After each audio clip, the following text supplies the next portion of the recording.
দুপুরে খেতে বসে বাটিতে মা আরও 2 পিস আলু আর 2টো মাটনের সলিড পিস তুলে দিতেই হাঁ হাঁ করে উঠলাম আমি। ঝেঁঝে মাকে বললাম, তোমার এই অতি আদরেই আমার আজ চেহারার এই অবস্থা।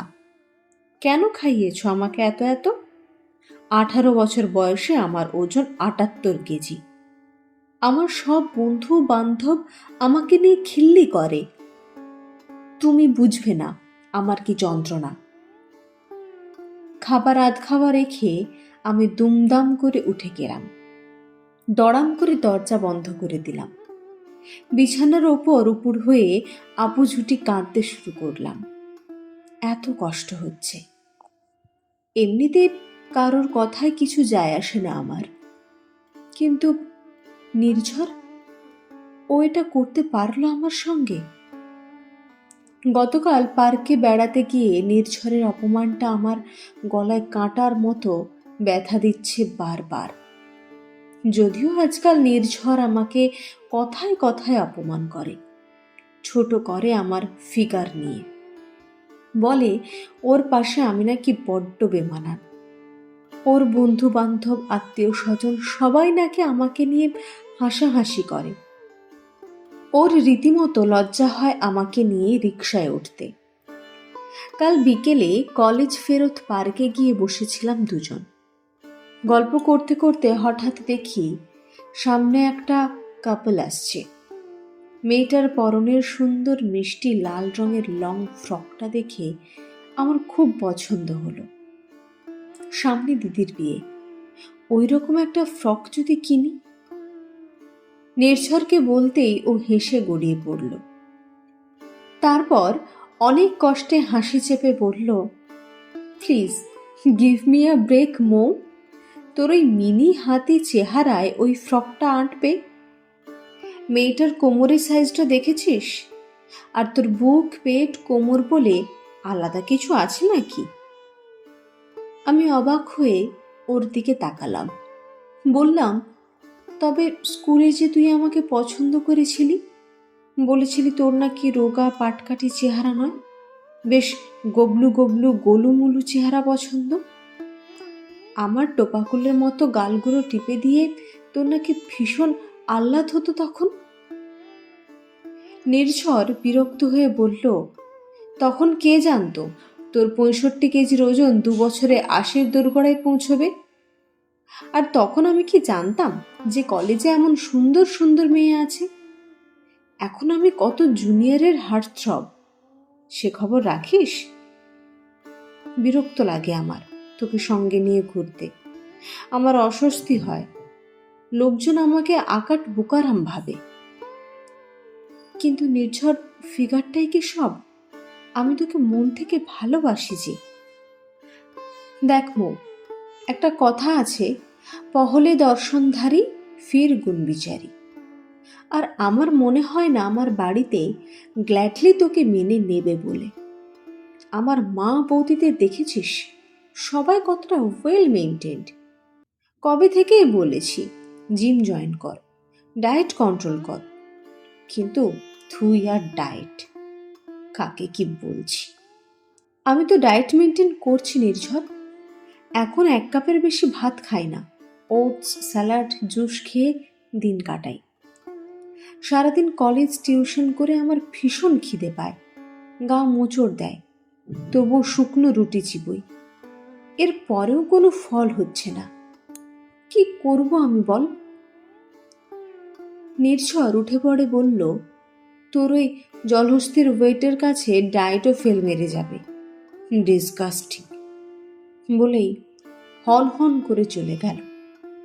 একবার পেছন ফিরে তাকালো না পর্যন্ত আমি মেয়েটা একা বসে কি করছি।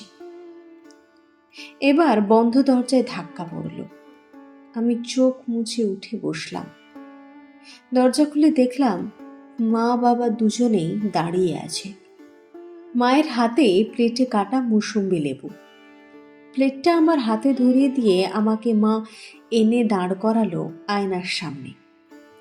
বাবা বলল, দেখো মৌ, চেহারা, গায়ের রং, চুলের গোছ, দাঁতের শেপ এগুলো হলো বাহ্যিক সৌন্দর্য। হ্যাঁ, এটা অস্বীকার করার কোনো উপায় নেই যে আমরা বাইরের সৌন্দর্য দেখেই প্রাথমিক ভালো লাগায় জড়িয়ে পড়ি। কিন্তু এই যে ভেতরে একটা মন আছে, তার রুচি আছে, সংস্কার আছে, বিবেক আছে, উচিত অনুচিত বোধ আছে, তার মনুষ্যত্ব আছে, মায়া আছে, মমতা আছে, ভালোবাসা আছে, এদের গুরুত্ব কি একেবারে এত ঠুনকো? একটি সুন্দর দেখতে সুঠাম মানুষের যদি কর্দমাক্ত মন থাকে, তাকে নিয়ে অন্য প্রান্তের মানুষটি কি আদৌ ভালো থাকতে পারে? কালো গায়ের রঙের মানুষকে ভালোবাসা যায়, কিন্তু কালো মনের মানুষকে নয়। ঠিক তেমনই মোটা মানুষকে মন দেওয়া যায়, মোটা চামড়ার মানুষকে নয়। মা বলল, তুমি হলে আমাদের ভগবানের দেওয়া সবচেয়ে দামি উপহার। তুমি তোমার মতো করে সুন্দর। তোমার তো অন্য কারোর মতো করে সুন্দর হতে গিয়ে নিজের মন শরীরকে কষ্ট দেবার কোনো দরকার নেই। তুমি সুস্থ স্বাভাবিক কিনা এটাই বড় কথা।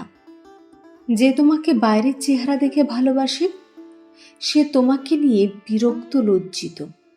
সে তোমাকে ভালোবাসে না মা। সেটাকে প্রেম নয়, মোহ বলে। তুমি যেমন, তোমাকে ঠিক তেমনই করে গ্রহণ করবে যে, তার জন্য নিজেকে তৈরি করো। সঠিক সময় আর সঠিক মানুষের জন্য অপেক্ষা করো। প্লাস সাইজ চেহারার সঙ্গে তোমার প্লাস সাইজ একটা মনও যে আছে, সেটার কদর করতে শেখো। মনে রাখবে, তোমার তুমি ভীষণ দামি। ওনারা বেরিয়ে গেলেন ঘর থেকে। কখন যে হাতের লেবুগুলো শেষ হয়ে গেছে খেয়ালই করিনি। বুঝতে পারলাম দুপুরের আধপেটা খাওয়াটা কৌশলে তারা পূর্ণ করে দিয়ে গেলেন, সঙ্গে আধ ভাঙা মনটাও জুড়ে দিয়ে গেলেন। তারা যে বাবা মা। এবার একটু হাসলাম আয়নায় তাকিয়ে। ফোন হাতে নিয়ে নির্ঝরকে মেসেজ করে দিলাম, এই অপমান আমি আর সহ্য করতে নারাজ। আমাকে অপছন্দ হলে আসতে পারিস, দরজা খোলা আছে। ঠিক করলাম দিদির বিয়েতে ওই লাল ফ্রকটাই আমি পরব। রাতে আবার মাটন দিয়ে এক থালা ভাত খাবো। কাল সকালে টিফিনে নুডলস খাবো। রাস্তায় ঝালঝাল ফুচকা খাবো। কেএফসির চিকেন বার্গার খাবো। আমার ডাবল এক্সেল চুড়িদার লাগে লাগুক। আমার 36 সাইজ ব্লাউজ লাগে লাগুক। আমার পারফেক্ট কোমর নেই, না থাক। আমি ঘাড়ে গর্দানে হোক, তবু আমি সাজব। আমি পাউট দিয়ে সেলফি তুলব। আমার শখের পোশাক পরব, কারণ দিনের শেষে আমি ভীষণ দামি। কলমে পার্বতী মোদক।